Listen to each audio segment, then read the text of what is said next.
حضرت موسیٰ علیہ السلام کی پیدائش سے پہلے ایک مغرور اور ظالم بادشاہ تھا جس کا نام ولید بن مشعب تھا، جسے فرعون کہتے ہیں۔ بنی اسرائیل پر ستم کرتا اور ان سے غلاموں کی طرح کام لیتا۔ فرعون کو ماننے والے کھبتی کہلاتے تھے، جنہیں فرعونی کہتے ہیں، اور وہ عیش و آرام کی زندگی گزارا کرتے تھے۔ ایک روز فرعون نے خواب دیکھا کہ بیت المقدس سے مصر کے جانب ایک آگ بڑھتی چلی آ رہی ہے۔ وہ آگ تمام مصر والوں کو جلا ڈالی ہے، مگر اس آگ سے بنی اسرائیل کے گھر محفوظ رہتے ہیں۔ فرعون نے اس خواب کی تعبیر اپنے پاس موجود کاہنوں سے پوچھی تو انہوں نے بتایا کہ بنی اسرائیل میں ایک ایسا بچہ پیدا ہونے والا ہے جس کی وجہ سے فرعونیوں کی ہلاکت ہوگی۔ کاہنوں کی بات سن کر فرعون نے ایک جماعت کو اس لیے مقرر کیا کہ وہ بنی اسرائیل کے لڑکوں کو قتل کر دے اور لڑکیوں کو چھوڑ دے۔ اسی دوران حضرت موسیٰ علیہ السلام کی ماں حمل سے تھی، لیکن آپ کی ماں نے یہ بات چھپا رکھی تھی۔ حضرت موسیٰ علیہ السلام کی ولادت کی خبر کسی کو نہ ہوئی، اور جب حضرت موسیٰ علیہ السلام پیدا ہوئے تب بھی سوائے قریبی رشتہ داروں کے کسی کو معلوم نہ ہوا۔ حضرت موسیٰ علیہ السلام کا نسب کچھ واسطوں سے حضرت یعقوب علیہ السلام تک پہنچتا ہے۔ ان کے والد کا نام عمران تھا۔ 3 ماہ تک ان کے پیدا ہونے کی کسی کو خبر نہ ہوئی۔ اس سخت اور نازک وقت پر آخر اللہ تعالی نے مدد کی اور حضرت موسیٰ علیہ السلام کی والدہ کے دل میں یہ بات ڈال دی کہ ایک تابوت کی طرح کا صندوق بناؤ جس پر غال اور روغن پالش کر دو تاکہ پانی اندر اثر نہ کر سکے، اور اس میں اس بچے کو حفاظت سے رکھ دو، اور پھر اس صندوق کو نیل ندی کے بہاؤ پر چھوڑ دو۔ حضرت موسیٰ علیہ السلام کی ماں نے ایسا ہی کیا، اور ساتھ ہی اپنی بڑی لڑکی موسیٰ علیہ السلام کی بہن کو لگایا کہ وہ صندوق کے بہاؤ کے ساتھ کنارے کنارے چل کر صندوق کو نگاہ میں رکھے اور دیکھے کہ اللہ تعالی اس کی حفاظت کا وعدہ کس طرح پورا کرتا ہے، کیونکہ موسیٰ علیہ السلام کی ماں کو اللہ تعالی نے یہ بشارت پہلے ہی سنا دی تھی کہ ہم اس بچے کو تیری ہی طرف لا کر دیں گے اور یہ ہمارا پیغمبر اور رسول ہوگا۔ حضرت موسیٰ علیہ السلام جس صندوق میں تھے وہ صندوق بہتے بہتے فرعون کے محل کے پاس پہنچا۔ محل کے درباریوں نے صندوق کو نکال لیا۔ فرعون کی بیوی آسیہ رضی اللہ عنہا جو نیک خاتون تھی، حضرت موسیٰ علیہ السلام کو دیکھا اور فرعون سے کہا، یہ تیری اور میری آنکھوں کی ٹھنڈک ہے اور اسے اپنا بیٹا بنا لے۔ جب حضرت موسیٰ علیہ السلام کو بھوک لگی تو دودھ کے لیے رونے لگے، تو دودھ پلانے والی لائی گئی، لیکن موسیٰ علیہ السلام نے کسی کا دودھ نہ پیا۔ قریب میں ہی حضرت موسیٰ علیہ السلام کی بہن جو آپ کی نگرانی کرتے ہوئے آئی تھی کہنے لگی، میں ایک گھر جانتی ہوں جو اس بچے کو دودھ پلا سکتی ہے۔ اس طرح اللہ تعالی نے موسیٰ علیہ السلام کو واپس ان کی ماں کے پاس لوٹا دیا۔ موسیٰ علیہ السلام نے فرعون کے محل میں پرورش پائی اور جوان ہوئے۔ اللہ تعالی نے موسیٰ علیہ السلام کو طاقت و قوت بہت عطا کی تھی۔ اللہ پاک نے قرآن میں فرمایا، اور جب اپنی جوانی کو پہنچا اور پورے زور پر آیا، ہم نے اسے حکم اور علم عطا فرمایا، اور ہم ایسا ہی صلہ دیتے ہیں نیکوں کو۔ ایک دن موسیٰ علیہ السلام نے 2 لوگوں کو آپس میں لڑتے ہوئے دیکھا۔ اس میں سے ایک بنی اسرائیل سے تھا اور دوسرا فرعونی تھا۔ بنی اسرائیل کے شخص نے آپ سے مدد مانگی۔ آپ نے مدد کا ارادہ کیا اور فرعونی کو ایک مکہ مارا جس سے اس کی موت ہو گئی۔ حضرت موسیٰ علیہ السلام کا مقصد قتل کا نہ تھا، اور آپ نے اللہ تعالی سے توبہ کیا۔ سورہ قصص آیت 15 اور 16 میں ارشاد باری تعالی ہے، اور اس شہر میں داخل ہوا جس وقت شہر والے دوپہر کے خواب میں بے خبر تھے، تو اس میں 2 مرد لڑتے ہوئے پائے۔ ایک موسیٰ کے گروہ سے تھا اور دوسرا اس کے دشمنوں سے، تو وہ جو اس کے گروہ سے تھا اس نے موسیٰ سے مدد مانگی۔ اس پر جو اس کے دشمنوں سے تھا تو موسیٰ نے اس کے گھونسا مارا تو اس کا کام تمام کر دیا۔ کہا، یہ کام شیطان کی طرف سے ہوا، بے شک وہ دشمن ہے کھلا گمراہ کرنے والا۔ اگلے دن جب موسیٰ علیہ السلام شہر کی طرف نکلے تو دیکھا کہ وہی بنی اسرائیل پھر کسی سے جھگڑ رہا ہے، اور آپ کو دیکھ کر پھر سے آپ سے مدد طلب کی۔ آپ نے فرمایا، تو جھگڑالو آدمی ہے، اور اس کے مقابلے والے فرعونی کی طرف ہو گئے۔ بنی اسرائیل نے کہا کہ کل جیسے ایک آدمی کو مارا تھا، کیا آج مجھے بھی مار ڈالو گے؟ اس کی اس بات سے آپ سمجھ گئے کہ کل والی بات پورے شہر میں پھیل گئی ہے۔ جب فرعون کو پتا چلا کہ موسیٰ علیہ السلام ہی فرعونی کے قاتل ہیں، تو فرعون نے جلاد کو حکم دیا کہ موسیٰ علیہ السلام کو گرفتار کر حاضر کرے۔ مصریوں کے اس مجمع میں ایک معزز شہری بھی تھا جو دل و جان سے حضرت موسیٰ علیہ السلام سے محبت رکھتا اور اسرائیلی مذہب کو مانتا تھا۔ یہ فرعون ہی کے خاندان کا آدمی تھا اور دربار میں حاضر تھا۔ اس نے فرعون کا یہ حکم سنا تو جلاد سے پہلے ہی دربار سے نکل کر دوڑتا ہوا موسیٰ علیہ السلام کی خدمت میں حاضر ہوا اور ان سے سارا قصہ بیان کیا اور ان کو مشورہ دیا کہ اس وقت مصلحت یہی ہے کہ خود کو مصریوں سے نجات دلائیے اور کسی ایسے مقام پر ہجرت کر جائیے جہاں ان کی پکڑ نہ ہو سکے۔ حضرت موسیٰ علیہ السلام نے اس کے مشورے کو قبول فرمایا اور مدین کی طرف خاموشی کے ساتھ روانہ ہو گئے۔ مصر سے نکل کر بھوکے پیاسے اور لمبے سفر سے موسیٰ علیہ السلام مدین پہنچے۔ ایک جگہ پہنچے تو دیکھا ایک چشمے پر ایک حوض ہے جہاں کچھ لوگ جانوروں کو پانی پلا رہے ہیں۔ قریب ہی آپ نے دیکھا کہ دو عورتیں ہیں جن کے پاس بکریاں تھیں۔ یہ پانی کے قریب اپنی بکریوں کو روکے ہوئے تھی۔ موسیٰ علیہ السلام نے پوچھا، کیا معاملہ ہے؟ اپنی بکریوں کو پانی کیوں نہیں پلاتی؟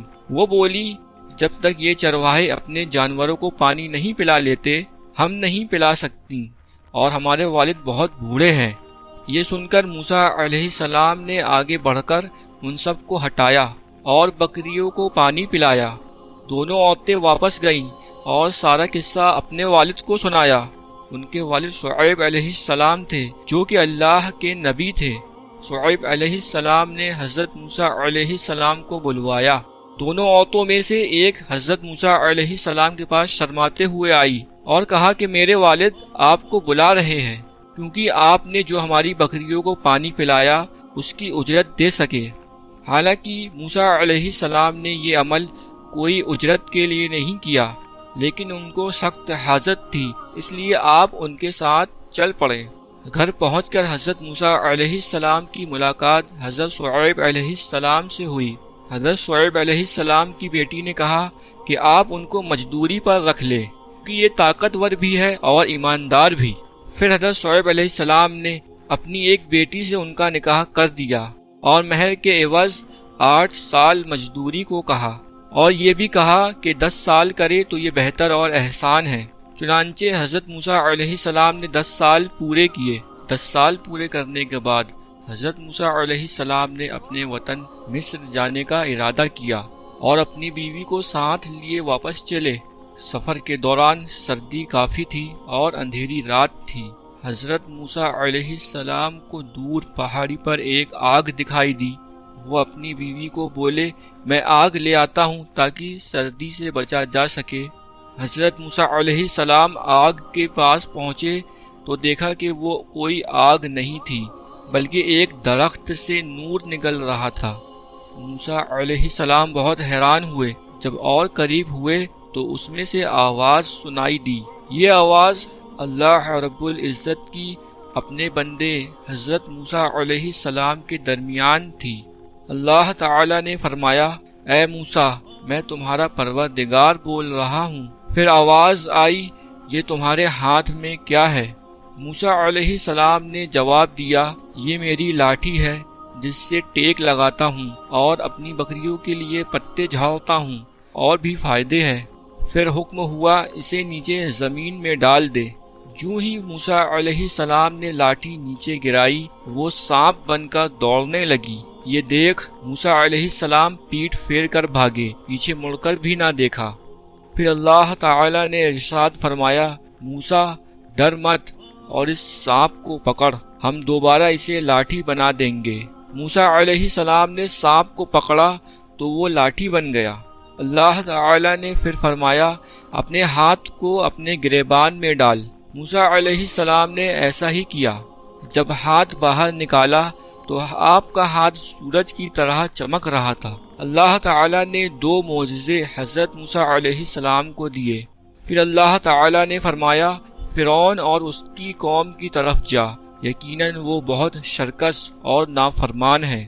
پھر موسیٰ علیہ السلام نے کہا اے میرے پروردگار، میری زبان کی گرہ کھول دے اور میرے کام میں آسانی فرما اور میرے بھائی ہارون کو میرے ساتھ کر دے۔ اللہ تعالیٰ نے آپ کی دعا قبول فرمائی۔ اس طرح حضرت موسیٰ علیہ السلام اور حضرت ہارون علیہ السلام کو اللہ تعالیٰ نے نبوت سے سرفراز فرمایا۔ حضرت موسیٰ علیہ السلام واپس ہوئے اور اپنے بھائی حضرت ہارون علیہ السلام کو ساتھ لیا اور فرعون کے محل پہنچے۔ محل کے دربانوں نے آپ کو اندر جانے نہیں دیا۔ موسیٰ علیہ السلام نے کہا میں قاصد ہوں، یعنی پیغام لے کر آیا ہوں، تو دربانوں نے اندر جانے دیا۔ حضرت موسیٰ علیہ السلام نے فرعون کو دین کی دعوت دی تو فرعون نے کہا کہ تیرا رب کون ہے؟ جواب میں موسیٰ علیہ السلام نے کہا وہ آسمانوں اور زمین کے تمام چیزوں کا رب ہے۔ یہ بات موسیٰ علیہ السلام نے تمام درباریوں سے مخاطب ہو کر کی تھی۔ پھر فرعون بولا اگر تو اپنے وعدے میں سچا ہے تو نشانیاں پیش کر۔ اب موقع آ گیا تھا کہ وہ دونوں معجزے پیش کیے جائے۔ پھر موسیٰ علیہ السلام نے اپنی لاٹھی زمین پر رکھ دیا تو وہ اژدہا بن گیا اور اپنے گریبان سے ہاتھ نکالا تو وہ چمکنے لگا۔ فرعون نے کہا یہ تو سوائے جادو کے اور کچھ نہیں، اور کہا تمہارے مقابلے میں بھی مشہور جادوگروں کو لاؤں گا۔ موسیٰ علیہ السلام کو اسی وقت کا انتظار تھا کہ سب کے سامنے دعوت پیش کی جائے۔ مقابلے کا دن مقرر ہوا۔ فرعون نے ماہر جادوگروں کو منتخب کیا اور یہ بھی اعلان کرایا کہ جو موسیٰ علیہ السلام کو اپنے جادو سے ہرائے گا اسے مالا مال کر دیا جائے گا۔ مقابلے کا دن آ پہنچا۔ لوگ ایک میدان میں جمع ہونے لگے۔ 40 جادوگروں کی جماعت میدان میں حاضر ہوئی۔ جادوگروں نے موسیٰ علیہ السلام سے کہا کہ پہلے تم ڈالو۔ پھر اللہ تعالیٰ نے موسیٰ علیہ السلام کو وہی پہلے وہ ڈالے۔ چنانچہ جادوگروں نے اپنے پاس جو رسی اور لکڑی تھی اسے زمین پر ڈالا۔ دیکھتے ہی دیکھتے وہ رسیاں حرکت کرنے لگی۔ لوگوں کے نظروں پر جادو کر دیا، گویا وہ رسیاں سانپ دکھنے لگی۔ موسیٰ علیہ السلام نے وحشت محسوس کی تو اللہ تعالیٰ نے وحی کی کہ یقیناً تو ہی غالب آئے گا اور تیرے ہاتھ میں جو چیز ہے اسے زمین پر ڈال دے۔ چنانچہ موسیٰ علیہ السلام نے جیسے ہی اپنی لاٹھی زمین پر ڈالا تو ایک اژدہا بن گیا اور تمام جادوگروں کی رسیوں کو نگلنا شروع کر دیا۔ جادوگروں نے یہ منظر دیکھا تو سمجھ گئے کہ یہ جادو نہیں ہو سکتا بلکہ ایک اللہ کی طرف سے ہے۔ سارے جادوگر سجدے میں گر گئے اور بولے میں موسیٰ اور ہارون کے رب پر ایمان لاتا ہوں۔ جب فرعون نے دیکھا کہ سارے جادوگر ایمان لے آئے ہیں تو بولا مجھ سے بنا پوچھے تو نے موسیٰ پر ایمان کیسے لایا؟ اور کہا موسیٰ نے تم سب کے اوپر بھی جادو کر دیا ہے۔ پھر بولا میں تمہارے ایک طرف کے ہاتھ اور دوسرے طرف کے پاؤں کٹوا کر کھجور کے تنوں پر سولی دوں گا۔ اس سے پہلے سولی نہیں دی جاتی تھی۔ سولی دینے کی شروعات سب سے پہلے فرعون نے کی تھی۔ اس پر جادوگروں نے جواب دیا تجھے جو کرنا ہے کر ڈال، ہم تمہیں کوئی ترجیح نہیں دیتے اور تو سوائے دنیا میں ہمیں سزا دینے کے علاوہ اور کر بھی کیا سکتا ہے۔ چنانچہ فرعون نے انہیں سزا دینے کا حکم دیا۔ اللہ تعالی نے فرعون اور اس کی قوم پر 9 مرتبہ عذاب نازل کیے، جیسا کہ طوفان کا عذاب، ٹڈیوں کا عذاب، خون کا عذاب، میڈکوں کا عذاب، جوں کا عذاب، بارش کا عذاب وغیرہ۔ فرعون اور اس کی قوم حضرت موسیٰ علیہ السلام سے دعا کے لیے کہتی تو موسیٰ علیہ السلام کے دعا فرماتے ہی وہ عذاب ٹل جاتا، لیکن پھر وہ سرکشی اور نافرمانی کرنے لگتے۔ آخر اللہ تعالی نے حضرت موسیٰ علیہ السلام کو وحی کی کہ راتوں رات تو میرے بندوں کو لے کر نکل جا۔ بنی اسرائیل کی کل تعداد 6 لاکھ تھی۔ صبح جب فرعون کو یہ معلوم ہوا تو اس نے ان کا پیچھا کرنے کا حکم دیا۔ حضرت موسیٰ علیہ السلام بنی اسرائیل کو لیے بحر احمر کے کنارے پہنچے۔ جب پیچھے مڑ کر دیکھا تو فرعون اور اس کا لشکر پیچھا کرتے ہوئے چلا آ رہا تھا۔ یہ دیکھ کر بنی اسرائیل پریشان ہو گئے کہ اب کیا ہوگا۔ پیچھے فرعون اور اس کا لشکر اور آگے سمندر کی اونچی لہریں۔ پھر حضرت موسیٰ علیہ السلام کو وحی کی گئی کہ پانی پر اپنی لاٹھی مارو۔ جو ہی آپ نے لاٹھی ماری تو سمندر میں 12 راستے بن گئے اور پانی پہاڑوں کی طرح کھڑا ہو گیا۔ سب کے سب اس راستے سے باہر نکل گئے۔ اب جیسے ہی فرعون اور اس کا لشکر پانی کے پاس پہنچا تو دیکھا کہ سمندر میں راستہ بنا ہوا ہے۔ پہلے تو فرعون ڈرا کہ یہ کیا ماجرا ہے، لیکن پھر اس نے اپنے گھوڑے اور لشکر کو لے کر اس راستے پر داخل ہوا۔ ادھر بنی اسرائیل کا آخری آدمی سمندر سے نکل رہا تھا اور دوسری طرف فرعون کا آخری آدمی سمندر میں داخل ہو رہا تھا۔ اللہ تعالی کے حکم سے پانی جا ملا اور فرعون اور اس کا لشکر پانی میں غرق ہو گیا۔ جب فرعون ڈوبنے لگا تو کہنے لگا کہ میں موسیٰ کے رب پر ایمان لاتا ہوں۔ اس وقت توبہ قبول نہیں ہوئی، کیونکہ موت کے آخری وقت میں جب فرشتے دکھنے لگتے ہیں تو توبہ قبول نہیں ہوتی۔ اللہ تعالی نے فرعون کی لاش کو لوگوں کے لیے عبرت کا نمونہ بنا دیا اور آج بھی صحیح سلامت مصر کے میوزیم میں موجود ہے۔ فرعون سے نجات کے بعد بنی اسرائیل کو آرام اور سکون حاصل ہوا۔ حضرت موسیٰ علیہ السلام کوہ طور پر اللہ تعالی سے ہم کلام ہوا کرتے تھے اور حضرت موسیٰ علیہ السلام کو تورات دی گئی۔ ایک بار حضرت موسیٰ علیہ السلام نے اللہ کے دیدار کی خواہش کی تھی۔ بہت اصرار کے بعد اللہ تعالی نے اپنے نور کی ایک چھوٹی سی تجلی ڈالی، جس کی وجہ سے پہاڑ ریزہ ریزہ ہو گیا اور حضرت موسیٰ علیہ السلام بے ہوش ہو گئے، اور بعد میں اللہ رب العزت کی بارگاہ میں معافی مانگی اور سجدہ ریز ہوئے۔ حضرت موسیٰ علیہ السلام کے اور بھی قصے ہیں، لیکن یہ مختصر سے قصے میں حضرت موسیٰ علیہ السلام کے بچپن اور فرعون کی ہلاکت کا ذکر کیا گیا ہے۔ اللہ اس قصے کو پیش کرنے میں کوئی کوتاہی ہو گئی ہو تو معاف فرمائے، آمین۔ لائک کرے اگر ویڈیو پسند آئی ہو تو، اور ویڈیو کو زیادہ سے زیادہ شیئر کرے اور چینل کو سبسکرائب ضرور کرے اسی طرح کے ایمان افروز واقعات سننے کے لیے۔